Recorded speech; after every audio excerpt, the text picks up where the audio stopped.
Hello, all. Welcome back. Apas, Vellam, Neer, Pani, or as most of the world knows it, water,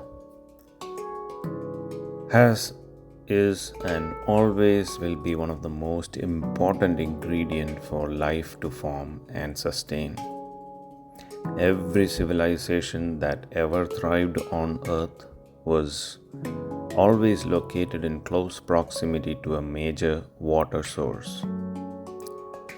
History shows us that when the rivers dry out, so did the great empire and its people. According to WHO and water.org, today more than 2.2 billion people on our planet do not have access to clean drinking water. That is more than 20% of the entire human population. And we have not yet considered the other species that share this planet and its resources with us. Human beings have traveled distances and done some great engineering in the past as well as now to bring water to the masses. We as humans have also used water as a weapon by regulating or stopping the flow into other regions or countries so that one had an upper hand in negotiations. Water is one of those things that if there is too little or too much, becomes a threat to survival.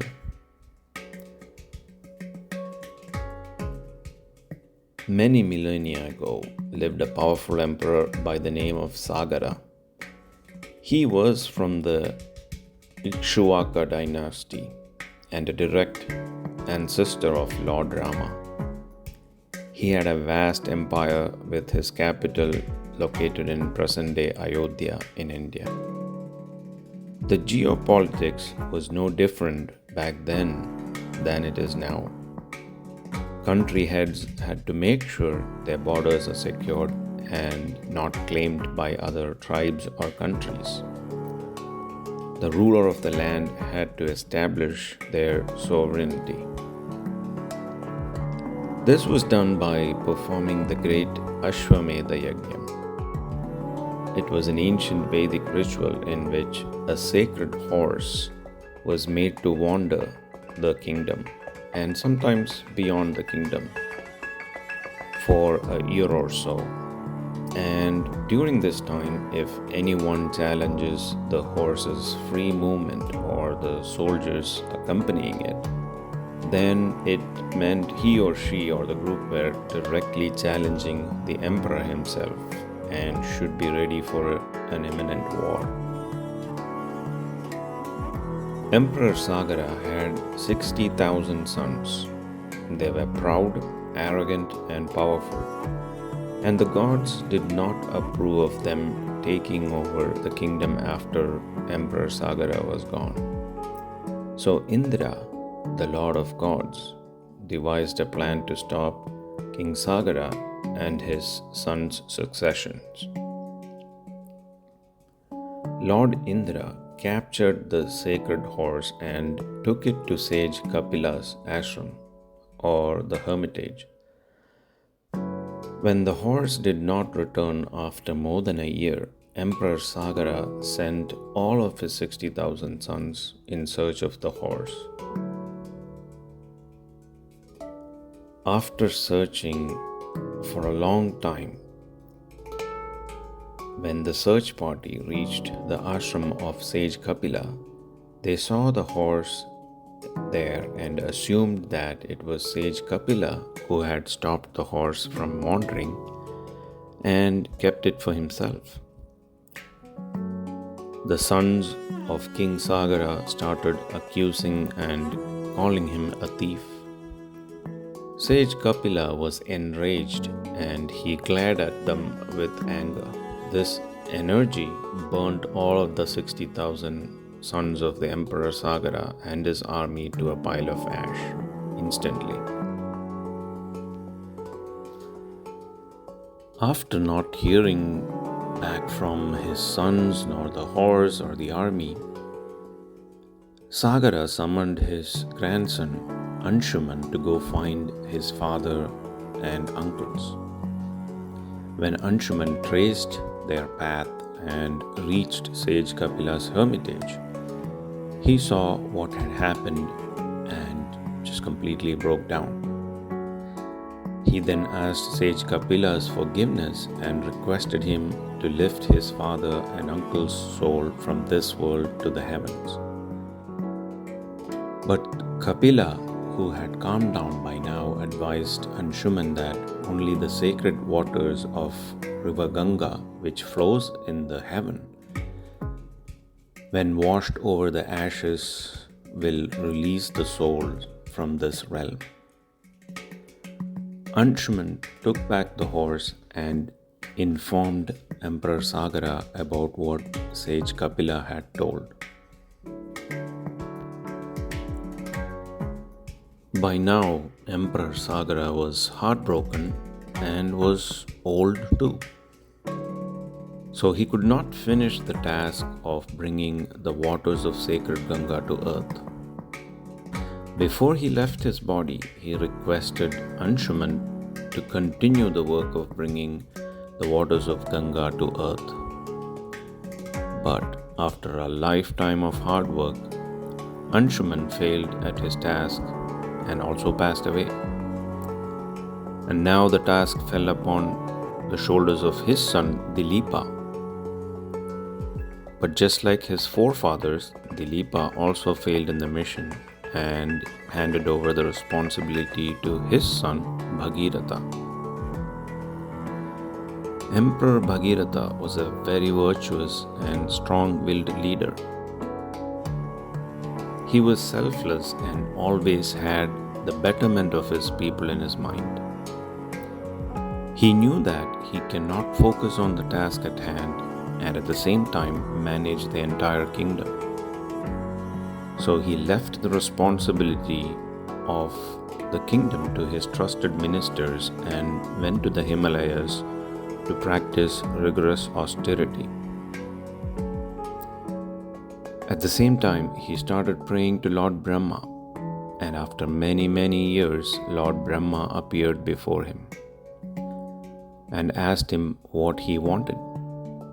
Bhagiratha told Brahma that the only thing he wanted is to bring down river Ganga from the heavens and wash over his ancestors' ashes and liberate them.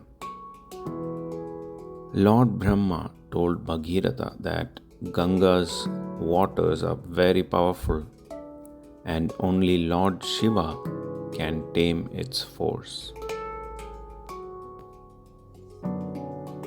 Bhagiratha then went on to pray to Lord Shiva for many more years until Lord Shiva appeared and asked what he wished for.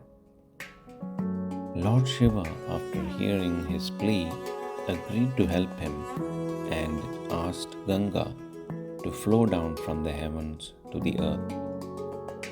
Goddess Ganga was proud of her power and wanted to show her might by shattering onto earth. Lord Shiva knew this, and so he immediately caught her in his mated hairlock and controlled her ferocity. Lord Shiva then advised Ganga to follow Bhagiratha wherever he went and follow through that path for eternity. Thus, Bhagiratha started walking back from the Himalayas to Ayodhya.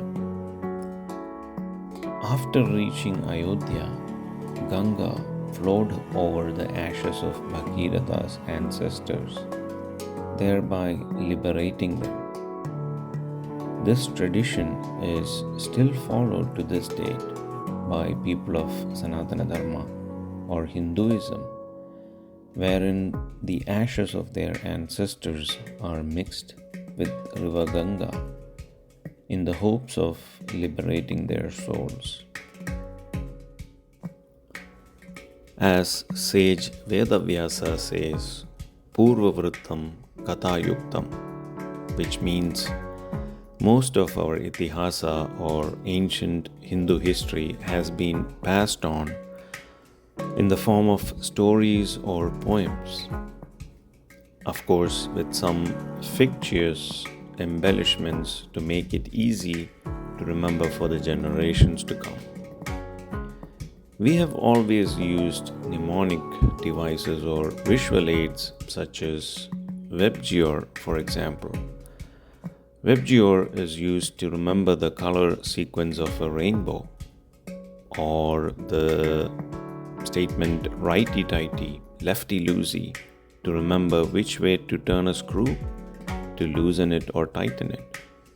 Similarly, these stories are embellished with some visual aid such as the hair locks of Lord Shiva holding back and regulating the powerful flow of goddess Ganga.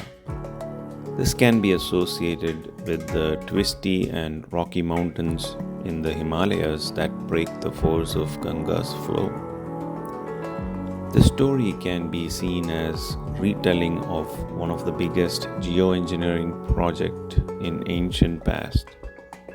It could have been started by Emperor Sagara and passed on to generations till Bhagiratha completed it. The arduous task of bringing Ganga from the heavens or from the Himalayas by cutting a path through the mountains could have been undertaken perhaps to solve an extreme water shortage situation.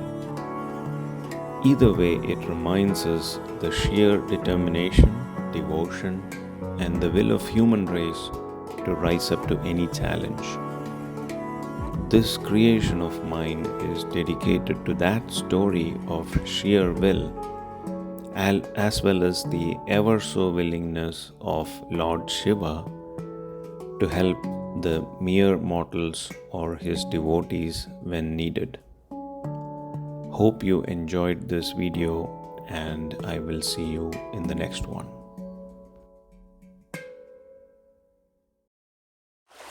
Gangadhara Shiva Gangadhara Har Har Bole Namah Shivaya Gangadhara Shiva Gangadhara Har Har Bole Namah Shivaya Om Namah Shivaya Om Namah Shivaya Har Har Bole Namah Shivaya